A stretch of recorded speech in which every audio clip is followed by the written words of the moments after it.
The topics and opinions expressed in the following show are solely those of the hosts and their guests and not those of W4CY Radio, its employees, or affiliates. We make no recommendations or endorsements for radio show programs, services, or products mentioned on air or on our web. No liability, explicit or implied, shall be extended to W4CY Radio, its employees, or affiliates. Any questions or comments should be directed to those show hosts. Thank you for choosing W4CY Radio.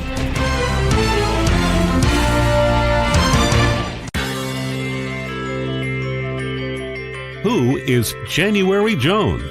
She is not a young, beautiful, talented actress on Mad Men. She is not an older, gorgeous, exotic dancer from the Johnny Carson Show.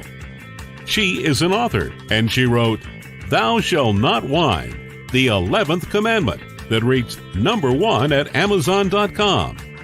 She is a reality TV golf personality with World High Stakes Golf televised on HDNet. She is a humorist and winologist expert. She is your featured host today on January Jones Sharing Success Stories. So sit back, relax, and get ready to laugh and listen to Ms. Jones with her eclectic roster of guests as you learn life's lessons. These stories plus sharing equals success. Welcome, and remember, beware, because you are entering the no whining world of January Jones.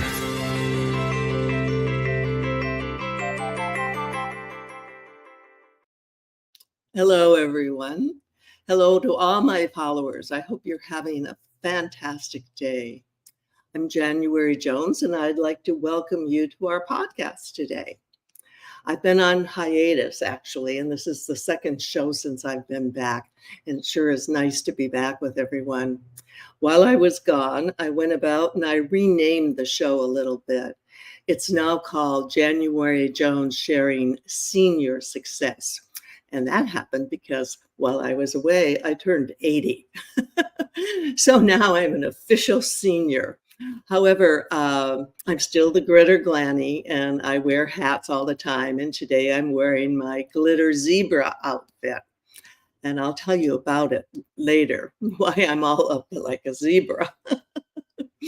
Now, for my listeners, let me ask you a question. Do you want to shake up your life? I guess we all do. Do you wonder what you could do to get out of the rut you're in? And most of us are in some sort of rut, one or the other. Would you like to crush, yes, you heard me right, crush your haters? Do you want to make some big changes? Would you wish you could meet someone who can tell you how to do it today? Now, would you like to meet a woman who is doing it right now? If you can answer yes or maybe to any of these questions, then you are in the right place. And I'd like to welcome you to January Jones Sharing Senior Success.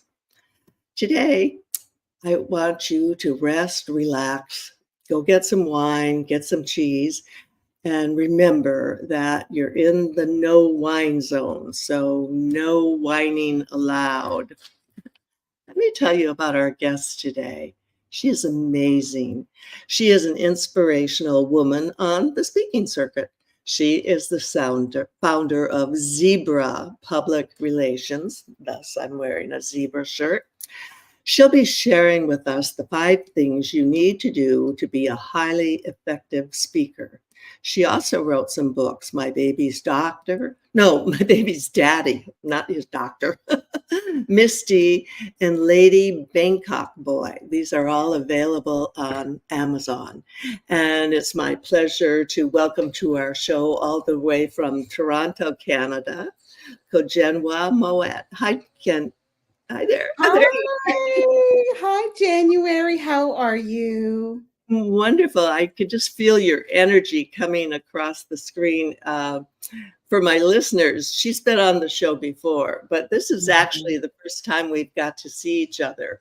And, so nice. And it's wonderful, and you're as beautiful as I knew you would be. Oh, you're so sweet. Thank you so much. You know, one thing I love is a good name. And I always love the name January Jones, honey, because it just feels so, I don't know, majestic, so rich, so crushing of all the haters. Yeah, with all the haters. Well, the story on the January Jones thing is I'm actually the third January Jones. The first January Jones, she used to be billed as an exotic dancer on the Johnny Carson show. Quote, exotic dancer for that time was stripper. And Yeah. there's the younger January Jones, the beautiful, talented actress who was on Mad Men that everyone Yeah. know all her. And then there's me, and I've been the January Jones author. I started off as an author for 30 years now, which is kind of hard to believe. Yeah. And it's so funny because all these dirty old men go to look for January Jones on the internet. And Whatever they gets them there. 80-year-old lady going, whoa, that's a mistake. Whatever gets them there. And I mentioned in the intro that I'm wearing my zebra shirt, I and love it. your And I'm company. in a cheetah, by the way. Oh, well, it's Animal Day. Right? Perfect. I love all these animal prints. I Me wear them too. all the time. How did you come up with calling your public relations firm Zebra? It came from a friend of mine. Her name is Elaine Uh-huh. Exvard. She's from Sweden originally. Uh-huh. And she was writing a book at the time. She was in New York. And she just felt my energy, right? I walked into the house and she's like, "Oh my God, who are you?" I was like, "Oh, Kojenwa." She's like, "Well, I'm Elaine." And so we just got to friends right away. Some friends are like that. You just pour water and it's like instant friend. Yeah, yeah. I have a friend like that, and I feel like she was my twin that we were separated at birth because we Yeah. just like the yin and the yang. We Yep. say things, and the other one can answer without even hearing the end of the sentence. So Immediately. so, Immediately. yeah. Yeah. Well, Yeah, I think that's I like the zebra thing, because now with environmental and uh-huh. it's an easy name to It's remember. easy to remember, you don't forget it. People ask me, "What is it? Is it black and white?" I'm like, "It could be. It's whatever it means for you. Is it exotic? Sure. Is it iconic? Definitely." It's a style, it's a way of being. We do roam in the herd, as I always say. We're Yeah. friendly. We're actually herbivores, although I do have, carnivorous tendencies. But zebras kind of roam in the Serengeti. You kind of just love looking at them. And that's what we Mhm. wanted, was to build a space, a company, a vibe for entrepreneurs who feel themselves unique. Maybe they've been pushed down, they've been downtrodden, they've been kicked in the face, and now we're going to be right there to pick them up and Mhm. just say, now is your time. Tell us a little bit, Kojenwa, where your success story began. Where were you born, and who do you think of as your earliest mentors? That's a great question, January. I would say that, firstly, I was born in Toronto. And Oh, then my dad was working on a doctorate in West Africa. So I lived very early on in a Muslim country, French speaking, Senegal. oh, Yeah, yeah. There's a connection between the archives because colonialist, right, statehood, right, and where mm. the slaves left the port, and that was the area of study. So we went to Senegal, lived in Paris. So I always tell people Paris made me sexy. I love Paris. I love Paris. Well, I've been there, but I don't know if it made me that sexy. Well, Right. maybe my husband thought so at the time. Probably. Probably. Yeah. So But do you speak French? I do. I still speak French. I'll be back in Paris next year. My earliest successes came from, I want to say, sheer luck meets opportunity. I was probably 18 or 19 when a friend called and said, "Hey, there's a casting happening. Why don't you go there and see if you get the part?" Well, I got the part, Oh my right? God. So it was for a huge television show. And suddenly I'm like, in this Degrassi like situation in a trailer, getting my hair and makeup done. And I was always going back to my drama teacher from Oakwood, Mr. Beatty. And we filmed that day at the school. And I knew he was proud of me that I'd made it through drama class. You made it to the big time. Yeah. It's interesting that I I'm from California. Well, we were there for over 40 years. And of course, we always equated entertainment with Hollywood. But, this Princess Meghan was filming in Toronto. And so Toronto is actually quite a large center for the entertainment world, isn't it? Very much so. It always has been, because Mhm. certainly the exchange rate makes it favorable to Uh-huh. the executives, right? And it's always a question of money. And yes, Princess Meghan did shoot here. She had a place here. She's, known amongst my friends, and they've known her for a long time. Always a sweet girl, always. So you know someone's character. Drake too. Drake is from here. Okay. Okay. Yeah. Yeah. Justin Bieber. Yeah. There's a whole Toronto industry. Yeah. And of course, a lot of people are going there and living and filming there and loving it. We're going to take a break, and I'm going to talk about my book. So if you are a whiner or know a whiner, then this book is for you. Lately, there's a whining epidemic in our world. People are even whining about whining. Are you sick and tired of listening to everyone whining all the time? So was January Jones, the author of Thou Shalt Not Whine, the 11th commandment that reached #1 at Amazon.com. Ms. Jones based her book on a survey of the top 10 things that people whine about at all ages and all stages of life. January is a success coach that can tell you how to help others. When you buy Thou Shalt Not Whine, the 11th commandment, you'll find out what people whine about and how to stop them from whining. This is the perfect gift book to give or get for any occasion. Thou Shalt Not Whine was voted the best gift to be given anonymously for those special people in your life. Ms. Jones is an internationally known author in the style of Irma Bombeck, specializing in housewife humor, with her book being published in Korea and China. You can find Thou Shalt Not Whine at Amazon.com. Welcome back with our guest from Toronto, Kojenwa. Now, she's been on the show before, but this is the first time we get to see her. I know you're not a whiner, so I don't even know why you were in that segment. That's ridiculous. I have no idea. Before we go on, could you please share your website information and tell my listeners where they can get your books and find out more about you? Oh, absolutely. Please come visit me anytime. I would love to host you. You can find me at Zebra Public Relations with an S.com. So all one word, zebrapublicrelations.com. There's a huge pink button there to have an e-coffee with me. So if you're interested in leveling up your marketing, you're like, how do I declutter the social and make sense of it? Come find me there. We'll check out. My virtual assistant will check you out for some time. That's fantastic. Now, you've written 3 books that I talked about in the intro. And where can people get those books? Are they at Amazon? So My Baby's Daddy was actually a film that we had done. The year was probably 2002. It was directed by Cheryl Dunye and starred Eddie Griffin. So it's a film you could probably buy on Amazon. And, at the time I was a Canadian girl. I didn't know how to speak like a New Yorker. Like I didn't know how to talk like that. And I had to learn how to speak like this because that was in demand at the time. So it's all, voice acting. So I was still learning. And so they put me in a scene, and I have a very, very short scene, but it was cool. It was cool to get my chops. Oh, yeah. For sure. And then the other 2 were books? And then Lady Bangkok Boy was a series of vignettes that we found while being in Thailand. Miss D, actually, you can find that one on Vimeo for the most part. We sent it to Cannes, and it made the short film corner at the Cannes Film Festival, which was awesome.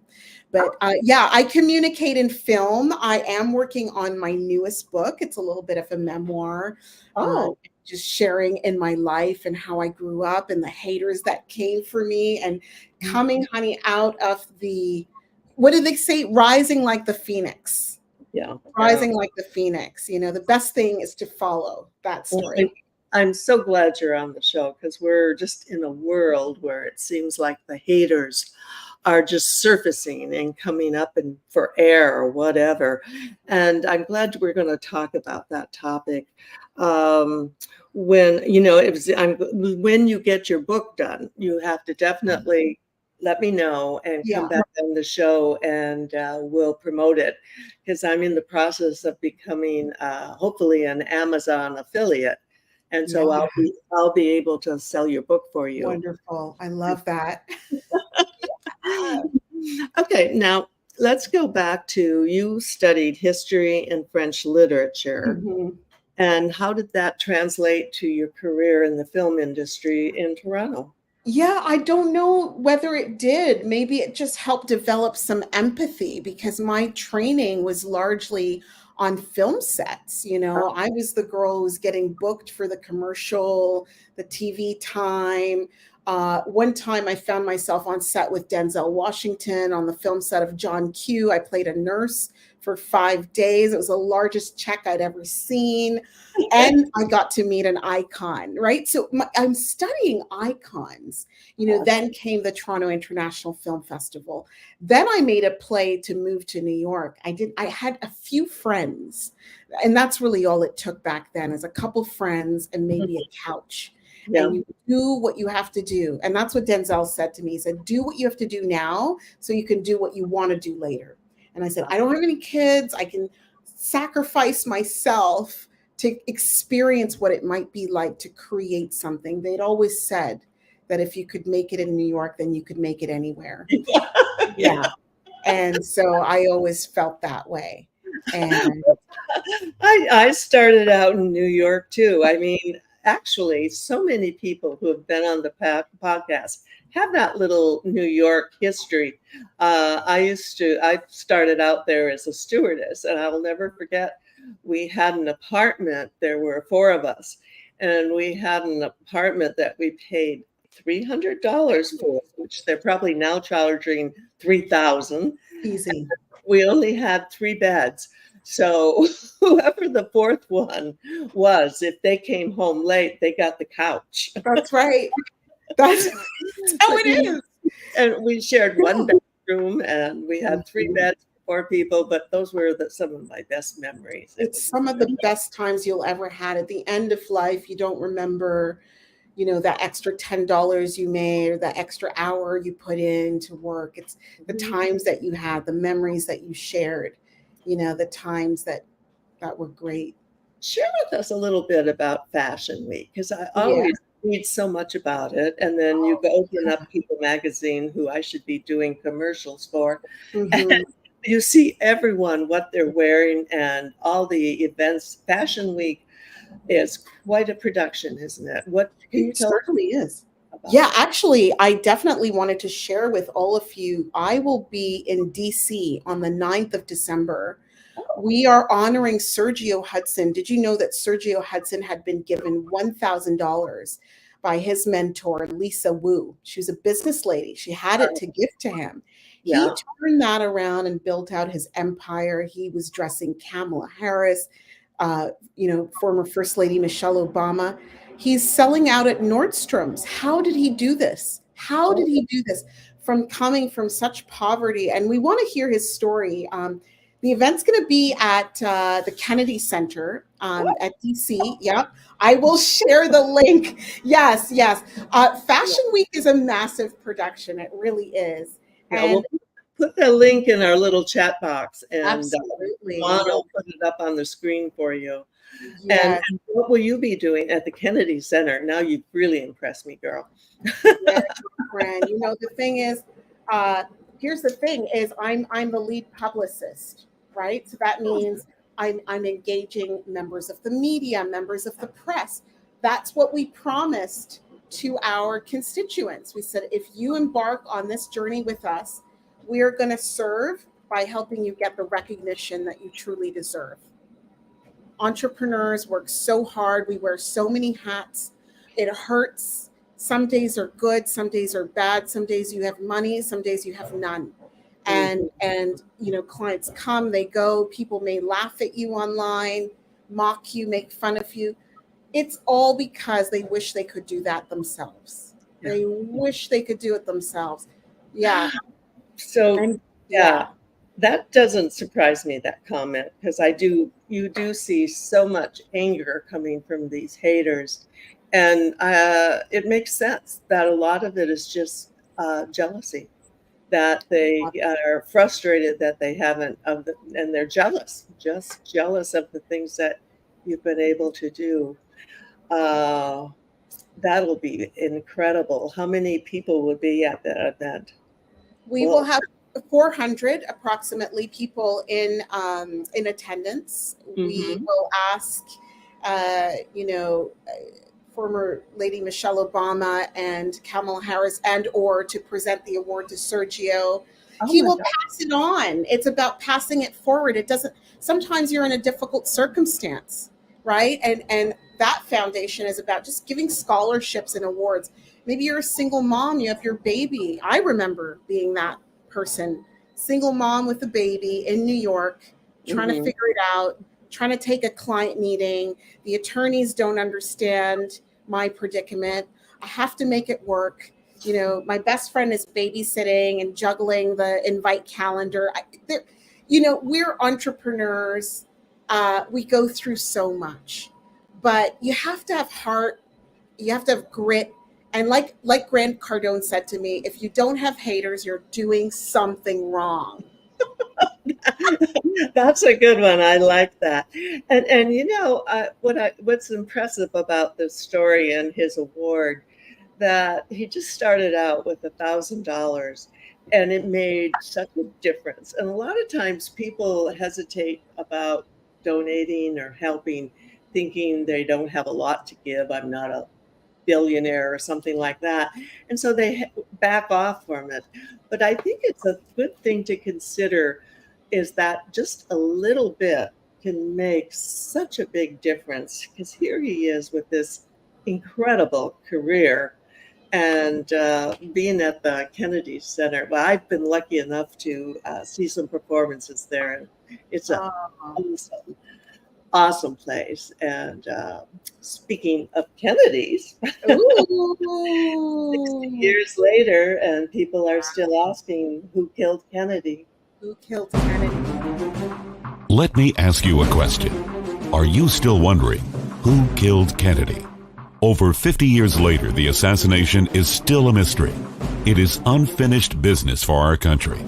Now, get ready for a theory that you've never heard before, but will make more sense than any other conspiracy theory that you've ever heard in the past. January Jones speaks the unspeakable in her book, Jackie, Ari, and Jack, The Tragic Love Triangle, connecting Jackie and Aristotle Onassis romantically prior to JFK's assassination. Did you know that Ari was Jackie's guest in the White House during the JFK funeral? He was the only non-family member who was invited by Jackie to stay there during the funeral. Aristotle Onassis was one of the wealthiest men in the world, with the means, the motive, and the money to order an assassination that was the perfect crime of the last century. Ari needed class, and Jackie needed cash. They were perfect for each other. Now, what is Camelot? It is but another tragic love triangle. Jackie, Ari, and Jack is available at JanuaryJones.com, Amazon.com, and audiobooks.com, read by Ms. Jones.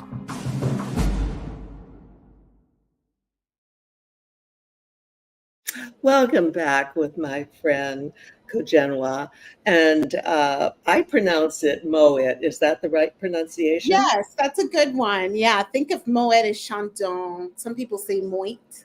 But Okay, I kind of did it phonetically. I'm hoping I didn't ask you before we went on the air. I usually try to make sure I check that before we do the show. Okay, let's talk a little bit about your dancing career. And I asked because I have a granddaughter who's in California, and she's studying ballet, and she's in a program at university there, and dancing is her whole life. Did you always dance?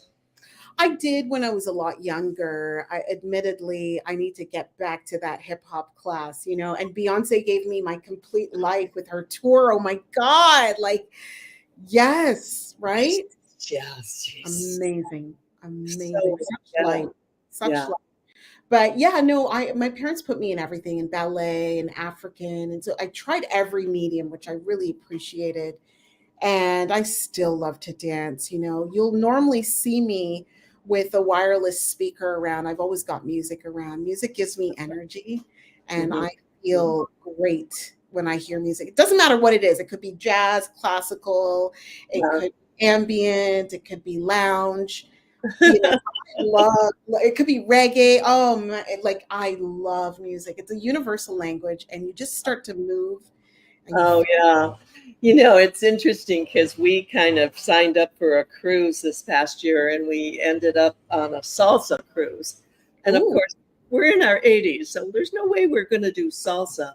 But this cruise was incredible because everyone on the ship was doing salsa.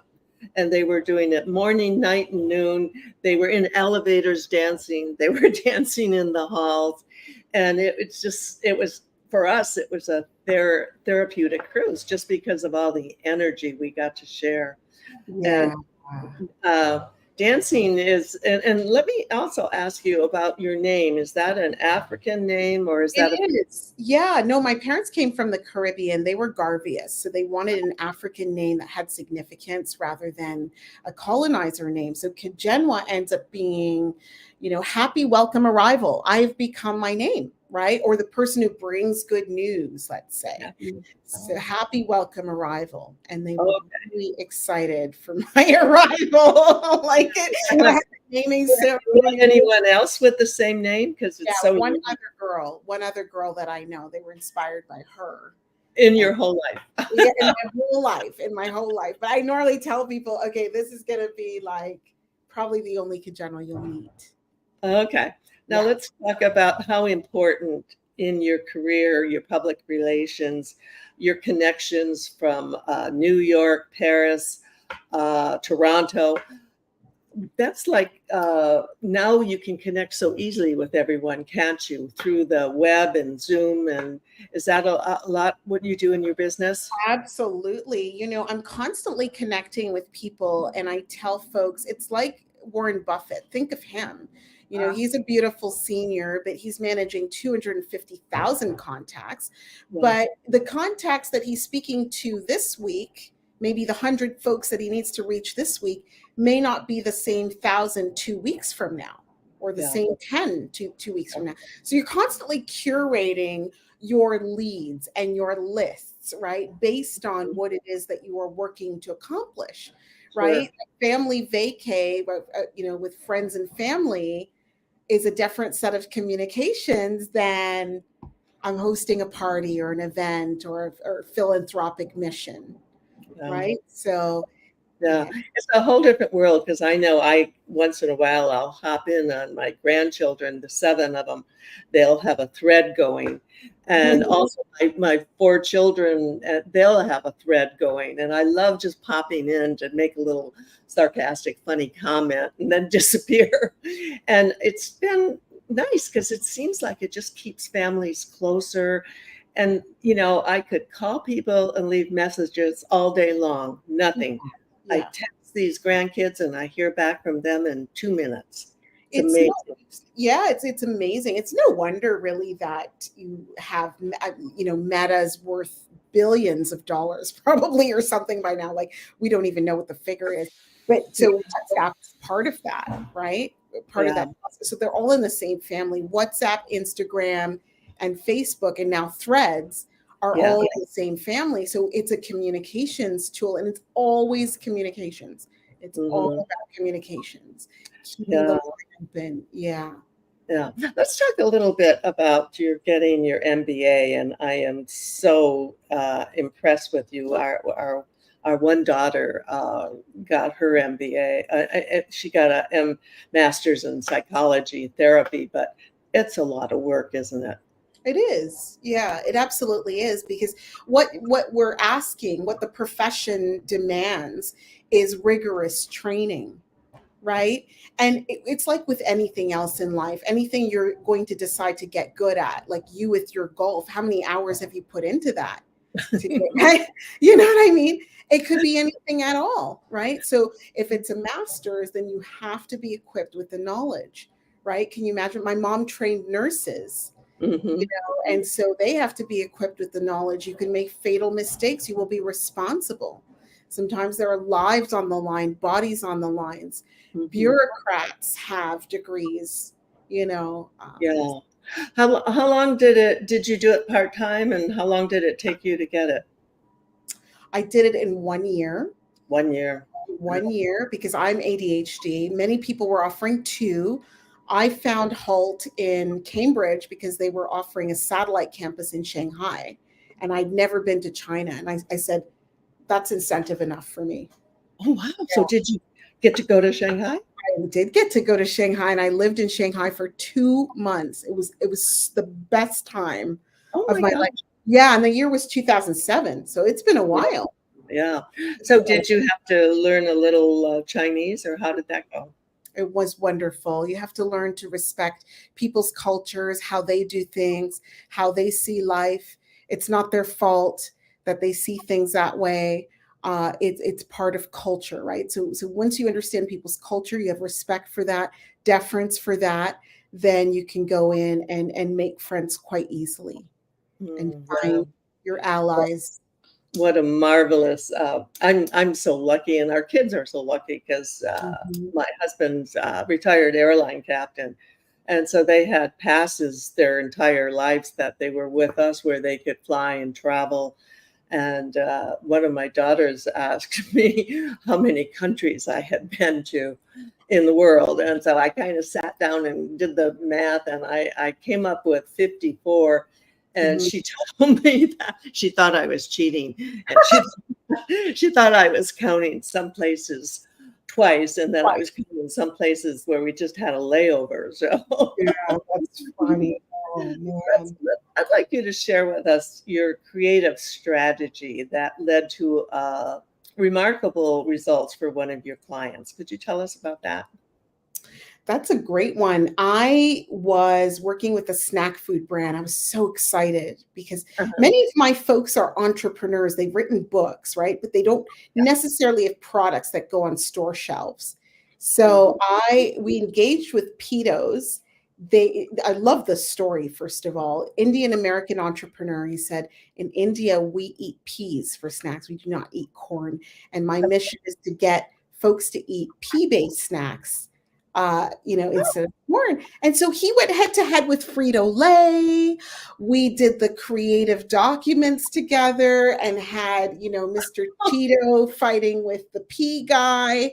The branding was awesome. We did what did he called his company? Pito? Pitos. Yeah, Pitos. P-A-T-O. P-O-S. Yeah, P-A-T-O-S. Like Cheetos, but Pitos. Oh, that's brilliant. That's brilliant. Yeah. He did a nice commercial. He did his billboard. He landed at Costco. Lizzo said these are her favorite vegan snacks. So we start to get accolades, and that really makes me feel good when we can put the brand out there and really just give love. When you're at Costco, you made the big time. I mean, that is, especially when it comes to that snack aisle. I try to go to our Costco on Wednesdays because I can make a meal. Because now that after the COVID's over, they're back passing out samples throughout the store. It's one of my favorite things to do on Wednesday. We're going to take a break, and we're going to talk about some priceless personalities who have been on my show in the past. Have you ever met someone who was unforgettable? Someone who has touched your heart and soul. People who have faced difficult problems. People who have struggled to find solutions. People who fearlessly shared their stories. People who have not only informed you, but inspired you. People who have priceless personalities. I have been fortunate to host an internet radio talk show called January Jones Sharing Success Stories. and it has been my privilege to interview hundreds of guests. My guests have shared their stories, their struggles, their secrets, and their successes in their own words. In this book, we're talking about people dealing with problems such as incest, molestation, runaway kids, child abuse, drug abuse, polygamy, unemployment, scandal, and starting over. Then there are my guests dealing with difficult physical struggles such as blindness, cancer, and birth defects that are beyond traumatic. My guests have all been exciting, eclectic, and energizing. They have amazed, amused, and even astonished me. I have adored getting to meet them, and I adore sharing them with you. Attention all listeners. Priceless Personalities, Success Stories Shared by January Jones, Volume 2 is now available at Amazon.com in paperback and Kindle editions. You'll be able to meet 10 amazing people who will be sharing their own personal stories with all their struggles, successes, and solutions, sprinkled with lots of humor and hope. Priceless Personalities features a teenager who becomes one of the famous Supremes from Motown. A nurse who, as a humorist, helps people to heal, an inspiring laughter yoga instructor, a mother dealing with the loss of a child, an incredible motivational speaker, a woman who married 5 times, a gifted paranormal nurse, a wise economist, a funny female humorist, along with an older man sharing his sweet childhood in the Deep South. January's guests are all amazing and amusing. You will never forget meeting them. Go to Amazon.com for your own priceless experience. Welcome back, and we're visiting with Kojenwa. And now I want to get to the 5 things that you wish someone had told you before you started out on your fabulous career. And the first one is perseverance. And I think probably your MBA is at the top of that list, huh? Mm-hmm. Yeah, perseverance, or what they said was about grit, right? Like, how do you persevere in times of deep strife? Wow, I can't forget ever graduating in 2008, January, and people were jumping out of windows because Bernie Madoff had stolen all that cash. Yeah. It was a hard time, you know. I remember. You remember, my dad was like, I don't know if I can send that rent check. Yeah. Right. And so I had to go right into triage mode. And that meant taking everything I'd learned from that MBA, literally those PowerPoint slides, and creatively working with them to create something of my own, and submitting that out to the universe and saying, okay, I'm just going to solicit some attention from a potential, client. Here's what I can do for the next 10 hours as it has to do with you. And here's how much money I would like. And I think that first contract was maybe $1,000. The year was 2008. Oh, yeah. They're trying to figure out, is Barack going to get in or no? Like, what a time, Yeah. Oh, no. And I was in Boston. Boston is not necessarily, they're a bit more conservative, so they don't really care about marketing and PR and all that fashion so much. But New York was down the road, and I thought, well, let me take a risk. I took risks. Okay. Maybe as you get a little bit older, you take fewer risks. I don't know. No, I'm the opposite. The older they get, the more ridiculous, off the cliff I am. Yeah, right. I think when you're running out of time, you got to try everything. Let's talk about always dress the part, which obviously you can see that I do, and I see that you do. What are your thoughts on that? So do you mean things that you do and things that I do? Is that what you mean by that? No, when you're saying dress the part, what? Tell us, you said that's one of the things you wish you knew. What did you wish you knew about dressing when you started out? Oh, well, I started in corporate, right? After film and TV, it was kind of like, well, how do I supplement this sparse income? And so I would get these positions in corporate firms. But of course, I was always temping, and my style of dress was always wackadoo. And they're like, it's not corporate enough. Yeah. It's not Black enough or something. And I'd be like, I don't know that a black suit is my jam either. Right. You know? So I just had to create my own space where it's like what I wear is going to be acceptable for me. And a lot of people aren't comfortable dressing the way I do, or maybe the way you do, but you have to just find where you feel. It's like dress in your own skin. Dress in your own skin because that's where you're most comfortable. Yes. And dress as you feel comfortable, right? Without being disrespectful to whomever you're presenting to, right? So you're not going to do a cocktail dress necessarily to a funeral, but you can still express. Style is expression. Fashion is expression. There are many, many ways to express yourself. Now, the hook that I used for our podcast with, I love this, crush your haters. That is just the perfect title for this show. How did you first come upon doing that? It's a hard thing to do, isn't it? It is a hard thing to do. And I think step one is acknowledgement that haters exist. I remember being shocked when a boyfriend told me, not everyone's going to like you. And I thought, well, why wouldn't they? I'm not a disrespectful person. I'm pretty kind, but it's just the way it is. I think there's actually a rule. And it said that of 10 people, 2 of them think you walk on water. There's nothing you could do wrong. Okay. Of them are like, could take it or leave it. You're fine. And then 2 are just like, I literally dislike this person.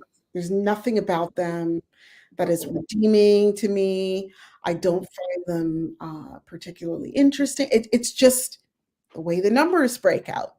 So I just said, of course. And I've noticed that people make comment on something that I'm doing, but it's not in a positive way. And it's been said to somebody else about something that I've done. I didn't even know the person was watching. And sometimes you get that, especially social media. It's kind of upsetting because it seems like the haters, in my opinion, are just getting too much oxygen. And I think some of this stuff, I would rather they would downplay it. And some of them, basically, in my opinion, are doing it for publicity. Some of them, that's a big part of their game plan.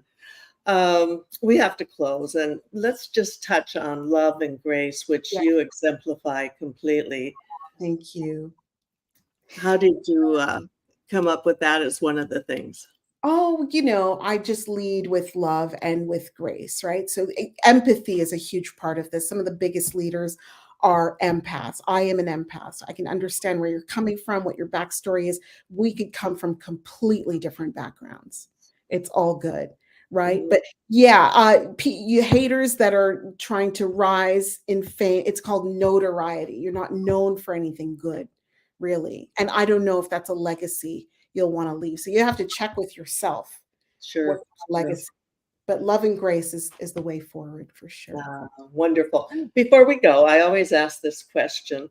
If you could have dinner with any person, living or dead, besides me, who would your choice be?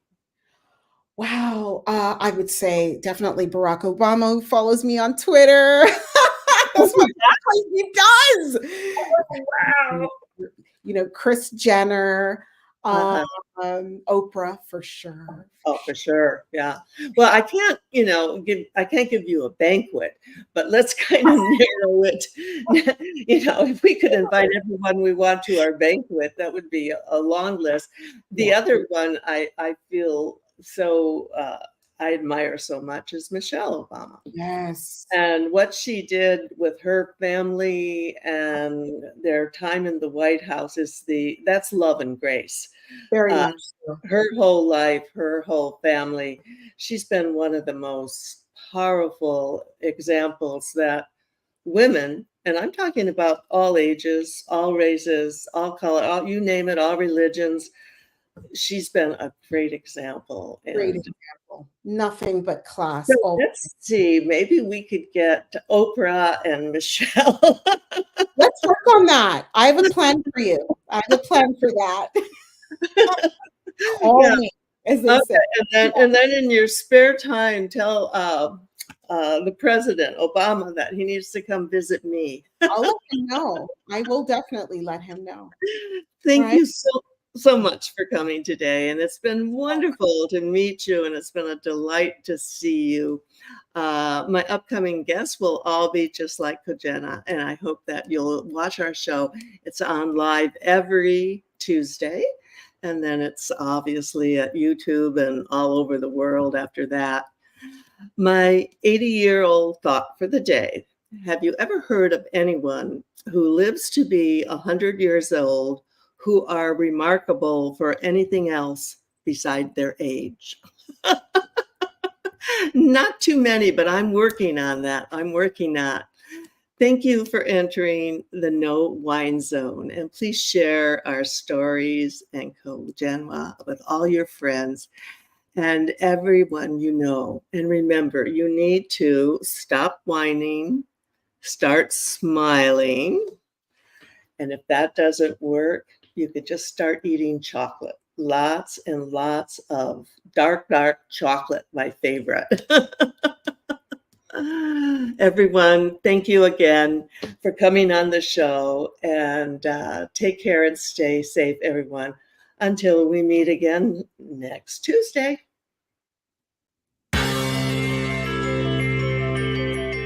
We want to thank you for listening to January Jones Sharing Success Stories.